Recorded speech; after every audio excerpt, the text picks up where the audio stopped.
Can you guys see us or hear us? Can you please send a type in saying that you can hear me or see me?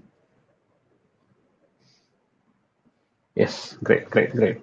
So good evening, everyone. Thanks a lot for coming. My name is Nijo. I will be the host for you for the session. But along with before introducing Grant, thanks everyone for coming. We welcome to the 13th edition of IGDC. This year we have over 120 speakers from the industry sharing their valuable experiences and insights. So before introducing Grant, just a quick thank you for all our sponsors. Our presenting sponsors is Unreal Engine. Our gold sponsors are MPL, AWS, Glance, and Jungly Games. Legacy silver sponsors are Gameshen, Lexia, Yesnom, and our bronze sponsors are Quali, Gameon. Hyper casual track sponsor is Sunday, and IP Connect sponsor is Succeed Innovation Fund. Now, it is honestly my big pleasure, big honor to introduce Grand Shonkoiler here. We all have played Grant's games. I'm pretty sure that is true for everyone in this industry, in this talk.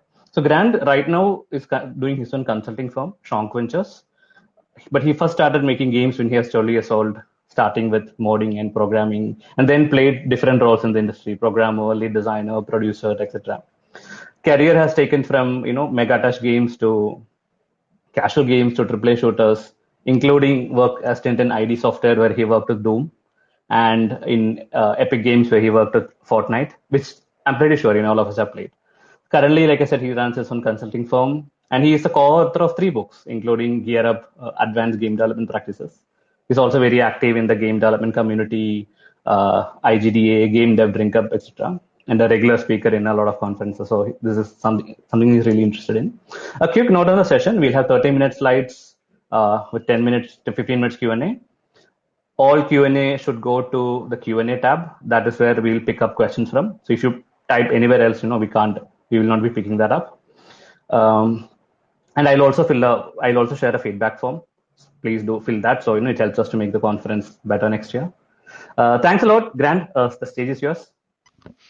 Awesome. Thank you so much. Let me get my slides going here. And there we go. All right.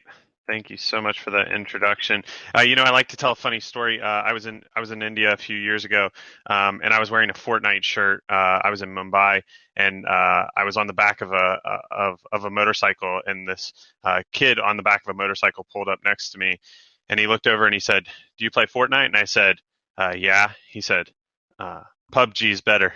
And then he just sped off. So I like to think that people in India do like Fortnite, but maybe PUBG is a little bit more exciting there. So thank you all for coming to my talk. As you've gathered, my name is Grant Schonkweiler, and I'm here to talk to you about the 10 lessons I've learned in my career. You kind of went through my my introduction, so I'll skip that and just say I've been making games for 20 years. 13 of that I've tricked people into paying me, and I've shipped just over 65 games at this point. And actually, one of the games I've been working on is going to be announced in about an hour, so that's pretty exciting. So what's the agenda look like? So I like to talk about what we're going to talk about. This is part of the producer and me. So like we said before, I'm going to talk for 35 minutes about my career, some of the trends that have gone into the industry and lessons I've learned, and then we'll do the Q&A. So we've already done the intros. That's happened. So now we're going to do what I call a focusing exercise. So I study a lot of cognitive science, and I'm going to go really quickly through a lot of stuff here. So for us to really be focused and present, I want to do a quick exercise.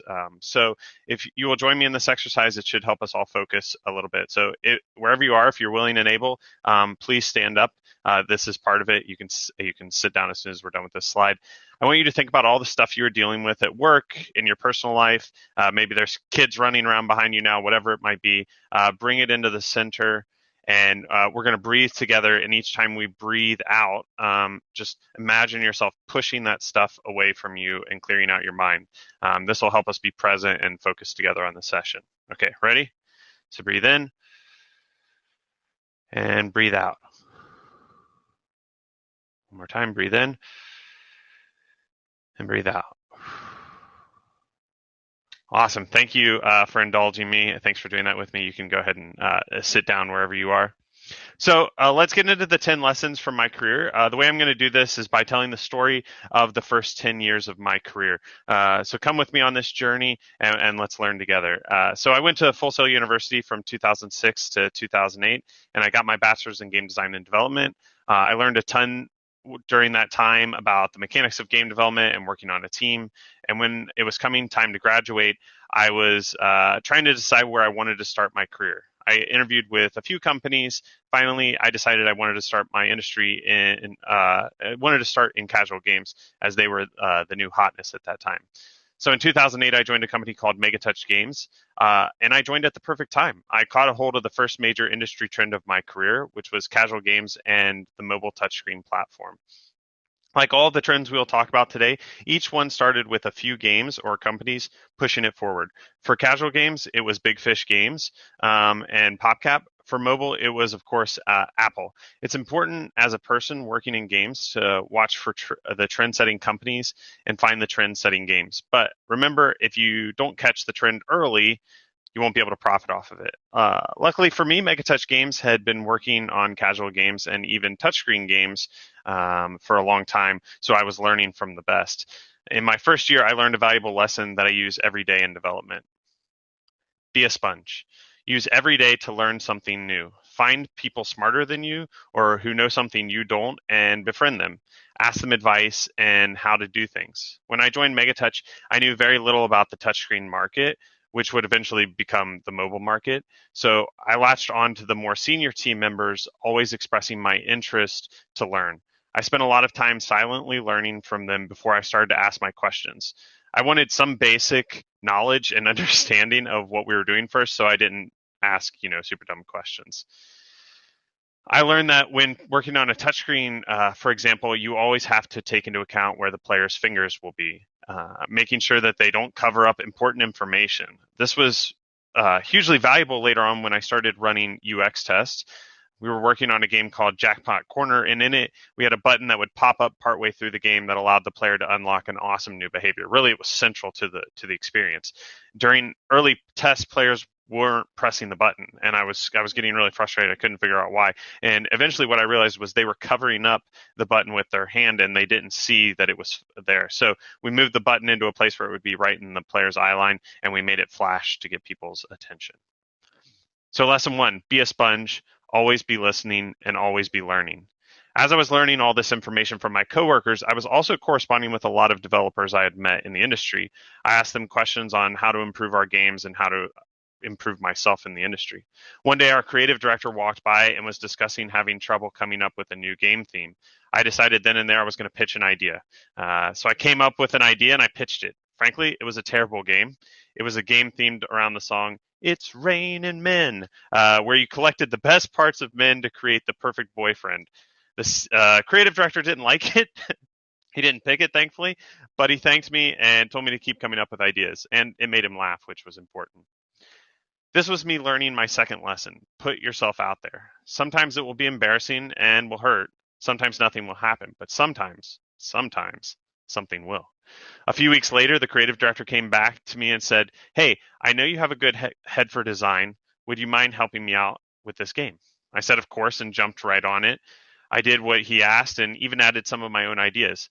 He liked what I did, and I started assisting him on the design side, eventually moving over to design full time. If I hadn't put myself out there, this never would have happened. So look for your chances and put yourself out there. After a bunch of shipped titles, I was promoted to lead designer and I was in charge of game design and the overall completion of the games. At the same time, the second trend of my career was starting to blossom: social games. There's a lot to be said about the meteor that was social games on Facebook in the early 2010s. You may remember how annoying it was to constantly get requests, or maybe you were the person requesting people. But it was a huge moneymaker for a while. Obviously, great companies like Zynga grew up in this era, but it was a huge moneymaker for them and others. And we saw big growth, and it taught our industry one of our most valuable lessons: diversify your platforms and don't let one company control your ability to be successful. When Facebook said, people are annoyed by this, profits plummeted. Social games, of all the trends on my list, will appear most like a fad, but at one time there were close to 1 billion people playing on this platform. This has dwindled down to almost nothing at this point, but the impacts of the medium are still felt. Most games now have a social aspect, even if they are single player.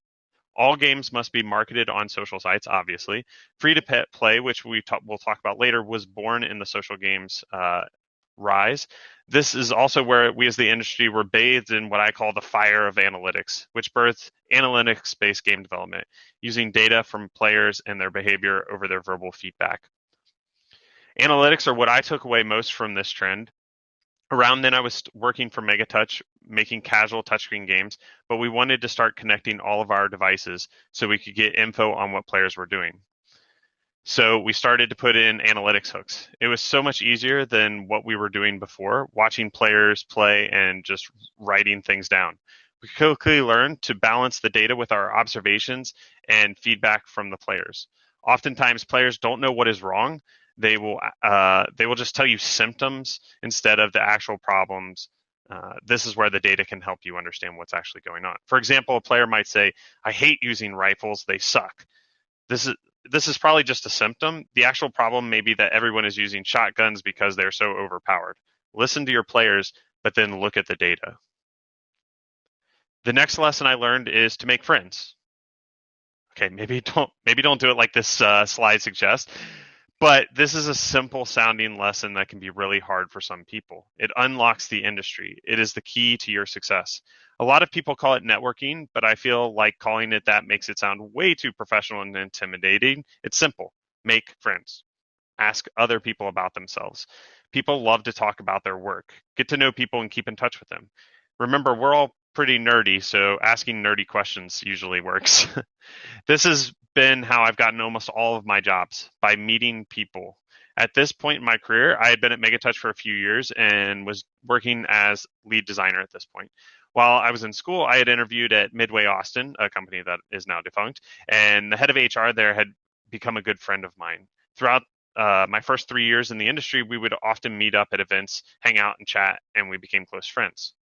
We were at the Game Developers Conference one year, and she asked me if I wanted to join her in working at id Software. I was happy and comfortable where I was, so I said, no, not yet.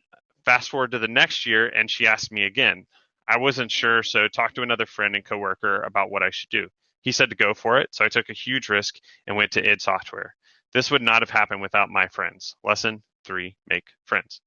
Okay, so I like interactive stuff.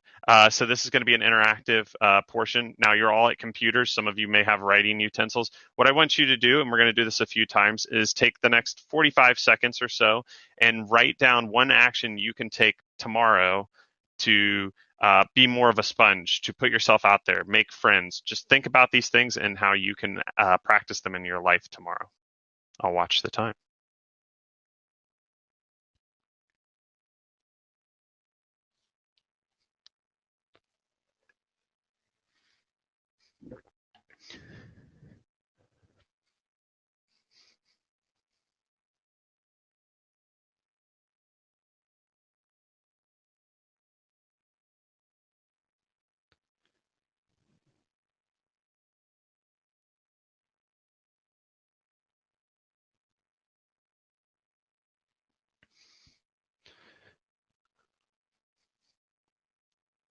Awesome. I see some people posting in the chat some of their steps that they're going to take. I think that's great. Feel free to do that as well. Don't worry, we'll have a slide at the end that kind of has all the lessons, and you can take a screenshot of that or take that away and really think about this exercise and go through it on your own. So thank you for indulging me with all these interactive portions. It's a little bit harder not being in person, so I hope you're actually doing something and we're not all just staring at each other on the screen. Now, as I said, I took a huge risk, and that is lesson 4, take risks. While it's similar to the put yourself out there lesson, it's different in that embarrassment isn't probably going to be your worst outcome. You could lose your job, for example. It could be something even worse than that. Throughout my career, I have taken major risks, both at jobs and on my own. That could have ended horribly, but with deliberation, planning, and analysis. Some of you may know I skydived for many years. I made sure to minimize those risks through planning and analysis. I encourage you to take risks because no matter the outcome, you will learn something major. But make sure that you think things through and plan as much as possible before taking the risk. So I took the risk and I went to id Software. I also changed jobs from design to production, which is what this track is. So we'll be talking about production more now. Becoming a technical producer. I worked on the Rage and Doom multiplayer teams, specifically focusing on the programmers at first. So I was a tech producer. Shipping Rage was a great learning experience. It was a true trial by fire. We crunched for 6 months to ship the game. We struggled through, but shipped what I think is a remarkable game. It came together very last minute. For example, we changed the number of players in multiplayer less than a week before going gold, which is just unheard of. I learned a lot about AAA games as well as being a leader, which was good because my boss left right after the game shipped, and I was now responsible for all the multiplayer on Doom. I had learned my next lesson during the death crunch that was Rage, and I would take it into our next project, Doom. Don't kill yourself or your team. Video games are cool, they're amazing to work on, and a blast of a job. But making the game 1% better isn't worth losing your health or your family. Two quick stories from Rage Crunch to let you know what I mean. We were about a month from going gold and we were working late. One of the programmers left to have dinner with his wife. I told him I would call him if I needed him. Well, of course, we found a major crash in his code, so I gave him a call. He showed up and he had had a drink or two at dinner. While walking up the stairs to the office, he tripped and sliced his foot open. I told him to sit down and start coding. I found a first aid kit and cleaned up his foot and put a bandage on it. Yeah, I was on the ground, like wrapping up his foot while he was coding. He fixed the bug and then went to the hospital for stitches. That shouldn't have happened. We were killing ourselves to make this game. My second story involves this little guy, not the one on top, the one on bottom. If you don't know, this is a PS3 dev kit, lovingly called a pizza box because it was about this big, huge, and very, very expensive. And they were all kept in one office. We only had two on the multiplayer team. Late one night, one of our programmers was in the office working, and I hear screaming, just pure rage, uncontrolled screaming. I walk in, and he was picking the dev kit up above his head and was about to smash it. Keep in mind, these things cost tens of thousands of dollars. He was yelling about how awful it was. He had snapped. He had been working so hard, he lost control. I grabbed him, pulled him out of the room, found his keys, pushed him in an elevator, and telling him to take the day off. This should never happen. Don't kill yourself or your team. During Q&A, we can talk about practical ways to prevent this as well.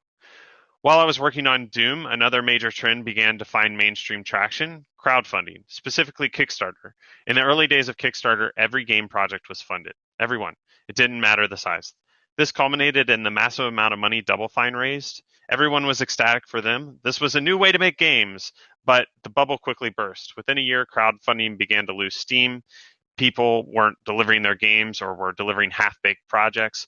Fewer and fewer games were funded. Now Kickstarter is still viable, but to be successful, you need to have a well thought out project and backing, be known, be ready to slog it out. In fact, I've successfully kickstarted one project this year, and the other one ends in I think 60 hours or so, and is well over our goal. So it is possible, but you should also plan to raise only between $10,000 and $20,000. So just use it as a finisher for the project. This has given birth to other things like early access. As some of you may know, Doom was in development for a long time, and there is a simple reason. We as a studio kept failing to make a good game. But at first, we were failing too slowly, so we learned to fail faster. And that leads me to my next lesson. Failures are necessary, embrace them, and speed towards them. What I mean by this is if you don't embrace the fact that you are going to fail, it will take you longer to realize you are failing and need to change. So think, hey, we want to make a game, but it might suck at first. Let's just go for it. As opposed to, we're going to keep working on this first thing. It will be fun soon. Some of you may know about rapid prototyping in games, the idea of making small mechanics quickly to find what is fun, and this is what saved Doom. We had tried several times to make something fun, and finally a group of designers went off on their own, made a small map, and built out the movement mechanics that are in the game now. At the same time, the animation team built out the glory kill system that's in Doom. We worked hard on these, and honestly, they kind of sucked for a long time, but we kept failing. We kept admitting our failures and rising above them. A great leader, John C. Maxwell, said it best: fail early, fail often, but always fail forward. All right, next break. Let's talk about, write down one action you can take for taking risks. Don't kill yourself or your team, and failures are necessary.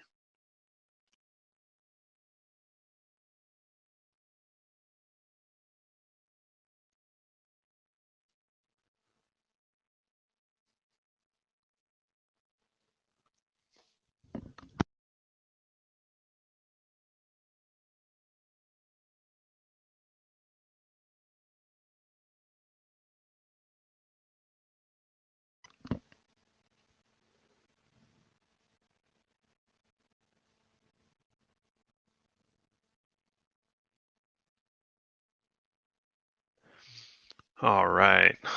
As I said, we'll give you more time to do that at the end as well.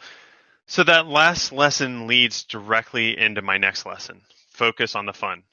I mean this in two different ways. The first one is simple. Focus on your players having fun while playing your games. If something doesn't add to the fun of your game or your story or theme, maybe your game isn't supposed to be fun, get rid of it. This can be hard. Sometimes you have to kill your favorite feature because it is just not fun. I've had to do this many times myself. It's hard when it's your feature, but it's even harder when a team has been working on it for hundreds of hours. You go in and you say something like, "Thanks for the hard work.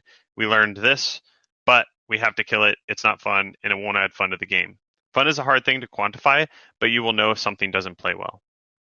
Now, the second meaning is more personal for my journey. It's about focusing on having fun with what you are doing. Unfortunately for me at ID, that stopped happening. It wasn't related to the team or the game itself, which I think were amazing, but myself. I was tired and needed to change to something more fun. So I left and went to Epic to work on Fortnite. I knew I could have fun working on such a crazy, weird game, and the change of location would be good for me. Making games can become a slog. It's important to recognize if that is going to be okay with your current mental health. So, this 2-for-1 lesson is focus on the fun. The next lesson came early in my career, but was reinforced while working at Epic Games. Surround yourself with passionate people. This lesson is similar to being a sponge, of course, but this one is more of your personal drive and passion as your career gets older. Uh, Being around people who are both new to the industry and who have been in it for a while is important. You gain knowledge from the older folks while getting that passion kick from the younger. It's amazing to go into work every day with a team of people who are excited about being in the industry and even more excited about the awesome game they are making. It's important to identify when your own passion is lagging and do something to refill it. For me, that is doing stuff like this, speaking, traveling, and playing games. I wish we could all be in person. That would give me even more of a boost of energy because I'm a bit of a vampire when I steal people's passion. So the next trend had been around for a while and will continue to be around for a long time, but it started to get crazy big both in the industry and in my career when I was working on Fortnite. Um, Free to play games, League of Legends and Dota 2 were two of the biggest free to play games we had seen, and the first major games to start posting sales figures higher than traditional paid games. It's important when working on free to play games to understand that it will probably take significantly longer to make back your investment, but the potential for revenue and player base is much higher. If you can convert 10% of your players to paid players, you'll be doing well. Some of you may have heard of what are called whales. Those players that spend a ton of money on games, and they're real. I promise you, they're real. They're usually less than 1% of your player base, but they buy about 60% of your stuff. My main thing I always tell teams when working on free to play is don't be evil. So don't just suck, like all the money from one or two people. Oh, wrong direction. All right. Let's take even a shorter break here because I'm going a little bit slower than I wanted to. Write one action you can for focusing on the fun and surrounding yourself with passion.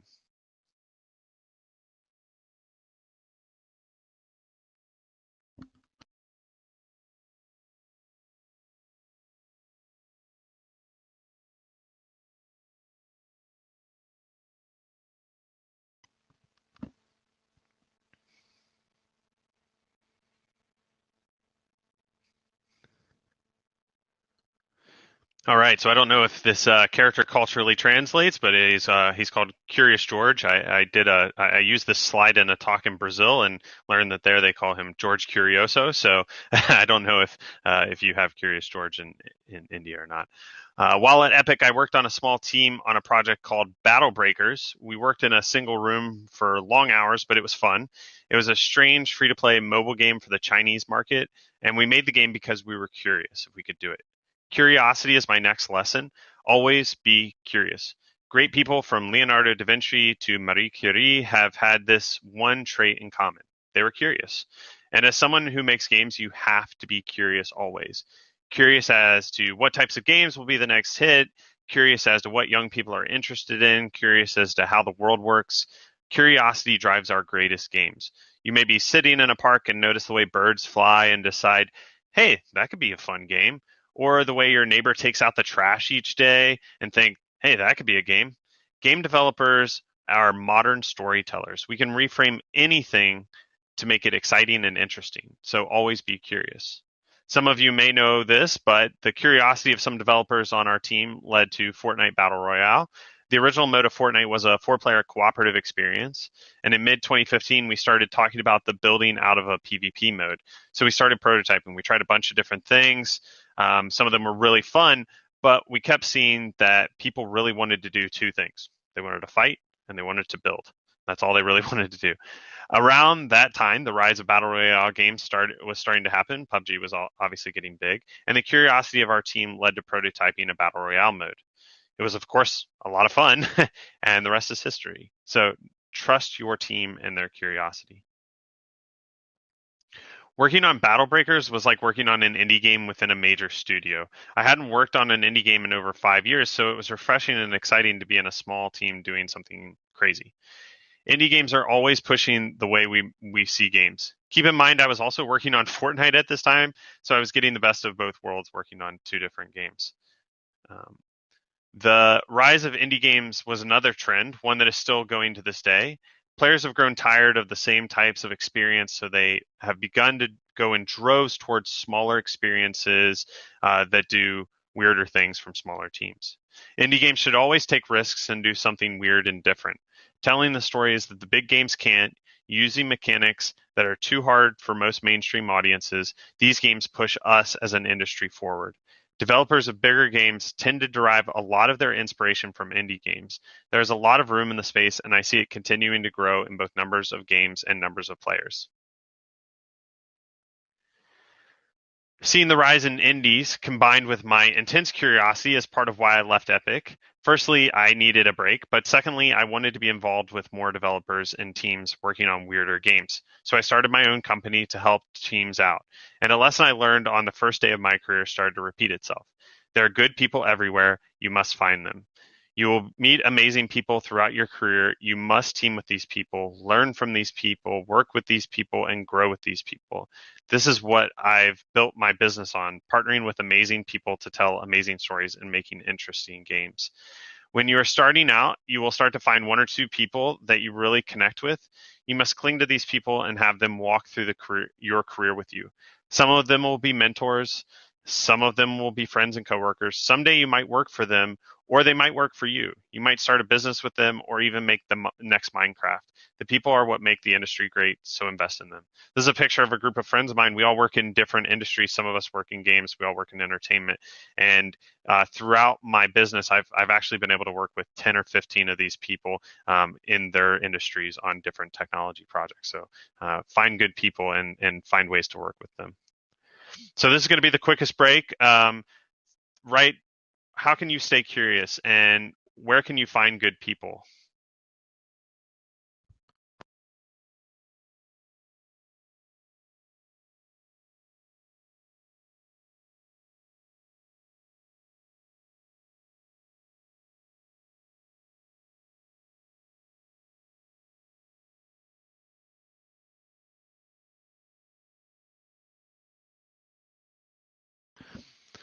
Okay, so I'm going to go through this next section pretty quickly. That was the main lessons from my career. I'm going to try and do this in 5 minutes, maybe a little bit quicker. I want to talk about some of the future trends and current trends happening in the industry, and then if we have more questions about them, we can discuss them. So keep in mind, the reason I want to talk about trends is that it's a good way to both identify where you want to work, and if you are running a business, to identify where you want to move your business. And these are some of the trends that you could be chasing after to make money, make great games. So the first one is near and dear to my heart. Something I've spent a lot of time on: cosmetics. Cosmetics have been around for years in games, but their popularity only continues to grow. From people paying $50 for a unique player skin to grinding hundreds of hours for your pet to have a special look. People are just wild about cosmetics. In fact, there are entire games that are just collecting skins. So what's the right way to do cosmetics? Well, the first thing is anything that you pay for should be able to be earned using in-game currency to buy objects. That's the best way to do this. Secondly, the players should be able to direct purchase items. On Fortnite, we originally had loot crates, but we learned that direct acquisition and season passes are both more fair to players and result in better returns. Also, loot boxes are illegal in some countries now. So allowing the direct purchase for a limited time is the best way to optimize income. Never, ever have cosmetics improve the player. Cosmetics should be purely for show. Never let them make the player more powerful. Pay to play is bad, unless you're in China, where that is normal. That's a completely different talk, though. So if you have any questions about cosmetics, just let me know. The next one is VR. It's something I was involved in the very early days of Oculus, but don't work in nearly as much now. Virtual reality is part of our future. Whether it's a major game platform or not is still to be seen. I do think it will continue to grow in the mainstream as the technology improves. Obviously, we've seen Facebook and Microsoft and all these big companies just dump money into this. It's an amazing experience if you've gotten to play some of the great games or just have great conversations through VR chat. I remember using one of the early prototype models of the Oculus, and it was nauseating because it was so low def. That isn't a problem anymore. If you are thinking about making a game for VR, just make sure that the market will be big enough for you and the game that you want to make. Or think about making a non-VR version as well. I think VR will continue to grow in non-game spaces as well. It's an amazing tool for all types of learning and growth. Those spaces will need game developers to build their applications and make them visually interesting. AR, alternate reality, is kind of the newest, I won't really say it's that new trend in this talk. It comes in a lot of different forms. The most common is AR games on your mobile device. Think games like Pokemon Go. These games are hugely popular and incredibly unique. The idea that the entire world can be your game level is so exciting. I remember when Pokemon Go was at its height, the parks in the city I was living in were always full at night. People were running around, chatting, and it was amazing to see a game change the way that people interacted with their world and with others. The big unknown in the AR space for most of us is wearable AR. This is an old concept of the Magic Leap seen here. I think they are a bit too big at this scale, but we have been seeing AR-sized glasses coming, and I think then people will start.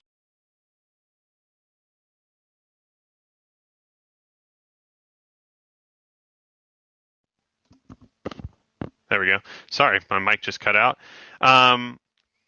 So what does this mean from a game development standpoint? Well, first off, this is a trend you can get in on the ground floor. There aren't many people making games for these devices, but that's because there aren't many consumers. So the risk is really high with a bit of a medium reward, but you can get in early and push the technology and the industry forward. I'm very excited to see where we go with this. The next trend is something that I personally love as a developer and find interesting as a gamer: early access games. Some of you may know that Fortnite was an early access game. We went into alpha with about 10,000 players in December 2014, and we then ran small tests that grew over time until the release in 2017.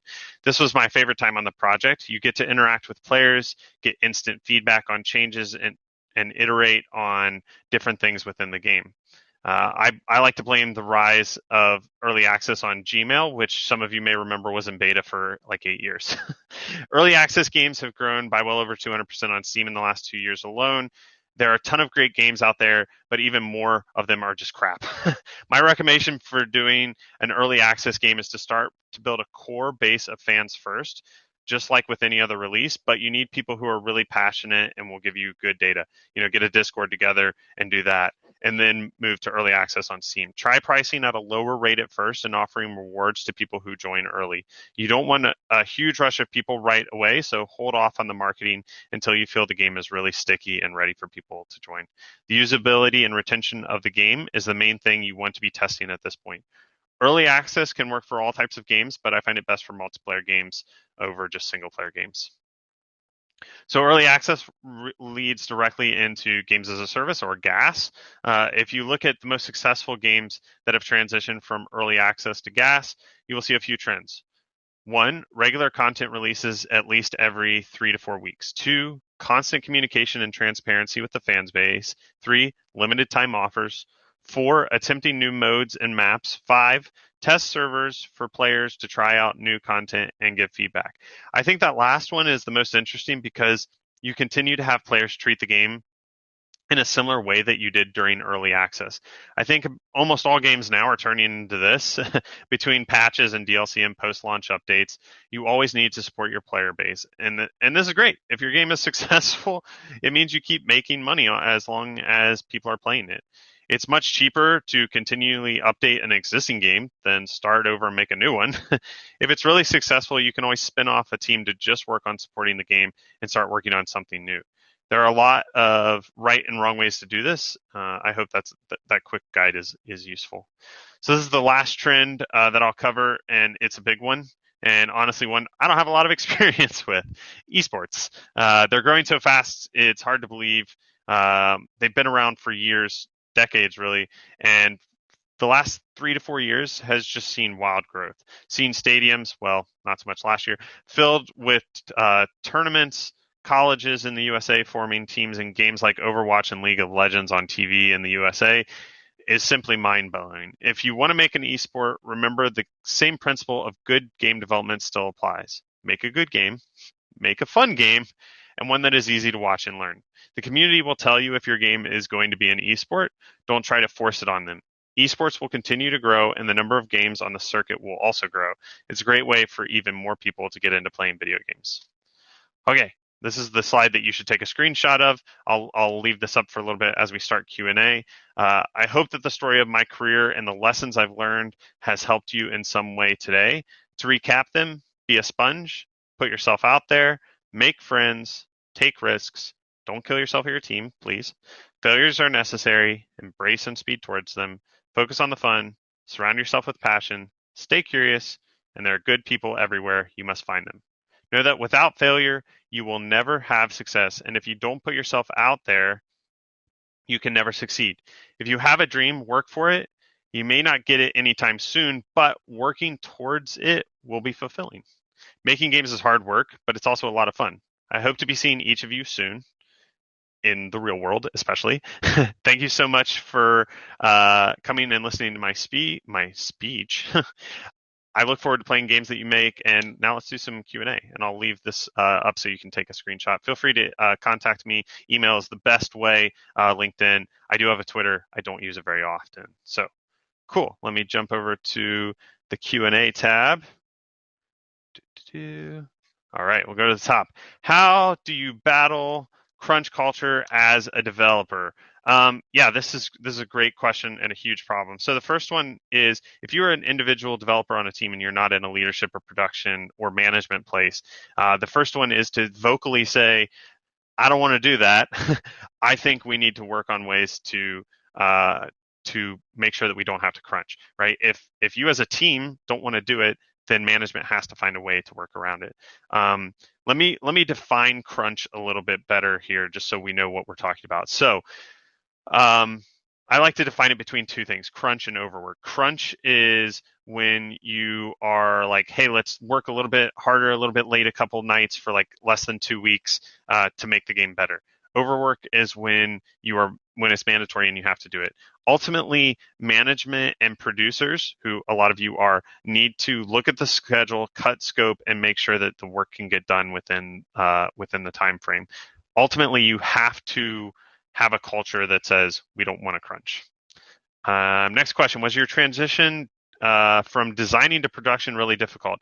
It wasn't really difficult because as a lead designer, I was basically managing the production of games anyways at the studio I was at. So I was learning about production while doing that. Also, before I was in games, I spent some time working in the music industry, and I was basically producing bands, so I had a little bit of experience there.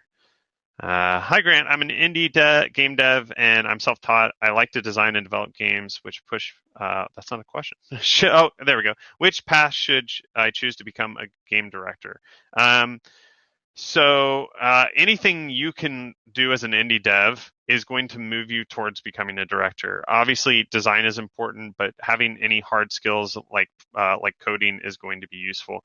What I suggest is if you're an indie dev, make some of your games. If you're on your own, you are a director.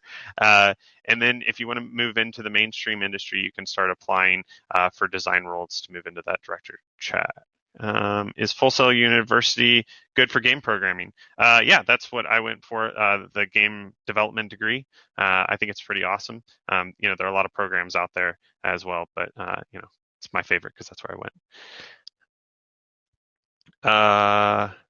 Where can you purchase a hard copy of the book? It's not available on Amazon India. Can you email me, and I will make sure you get a copy? Actually, it looks like someone commented, but yeah, email me and I'll help you find a copy. What are some things that build your resume for applying to be a game developer? Making games. I always tell people the first thing that you can do to make your resume better is to just make games. That's get involved with a mod, or just start building something. Having a portfolio is really important, and showing that you can work on a team is important. So if you are a programmer or non-game developer working on a team and showing that you have that ability to communicate well is really valuable. You don't have to have a gaming degree. The question is, do you have to have a gaming degree to enter the gaming industry? You don't. You just have to be able to make games. Some of the best game designers I've ever met have like a history degree. At id Software, I worked with a bunch of people who didn't graduate high school, let alone university. So it really is just all about the games that you can make. How can you stay motivated to make games? I get stuck when there is a bug in particular mechanic of a game, and that demotivates me. That's a great question. I play games. That motivates me a lot. I step away from what I'm working on when I get stuck on a bug. Don't just hammer your head into the table trying to solve something. Step away. I used to joke that the best way to solve bugs was to go to the bathroom, because it allows your mind to idly think on something. So motivation is really, really important for games, keeping that passion alive. So find the things that make you excited about video games, playing games, watching movies, whatever it is. Spend some time with that. Don't just keep bashing your head until you try and solve a problem. How does the speedrunning community help increase player interaction? What are general trends for speedrunners? Look for in games to speedrun. I don't have a lot of info on speedrunners and what they do, but it definitely, anything that has people watching, watching you people play your game is going to increase the value.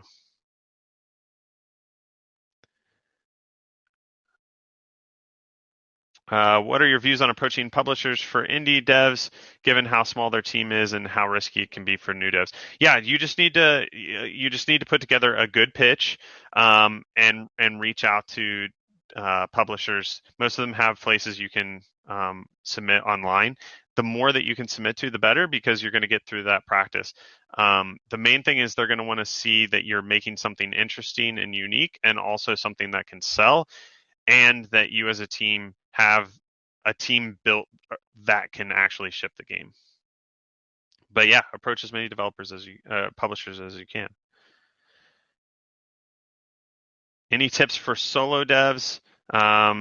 Because they need to do everything on their own. Well, I would suggest that you use things like the asset store on Unity or Epic, to get assets. Try and partner with other people who are looking to get into the industry. Maybe talk to them about getting some of their work.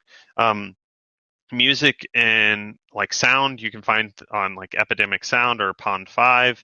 There are lots of great websites to do this. So yeah, make sure to look everywhere that you can. I think I have 2 more questions. Tips for novice game programmers.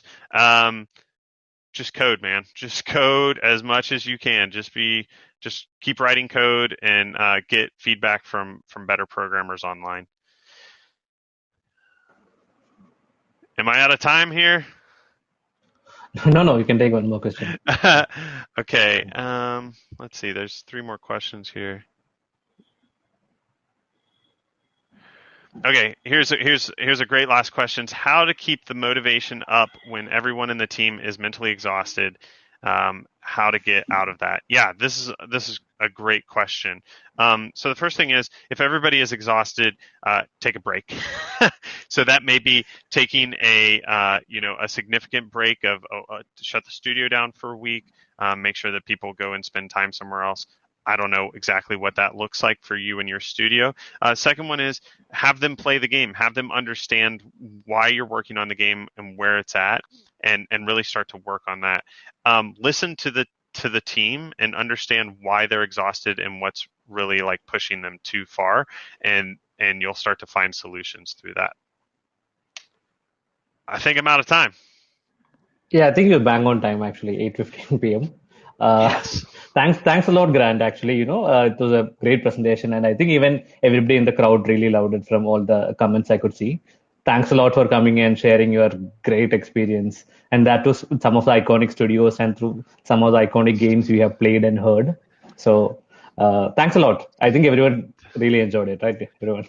Awesome. Thank you, Yeah. everybody. Great. Feel free to So reach yeah, out. thanks. And we really hope, you'll be part of IGDC community even the coming years. I'm pretty sure a lot of people asked, hey, we should speak every year. Well, we'll work on it. We'll come up with something good for next year. Great, great. So thanks again for coming, and even to the audience, thanks for being part of this experience and even interacted with question and answer and everything.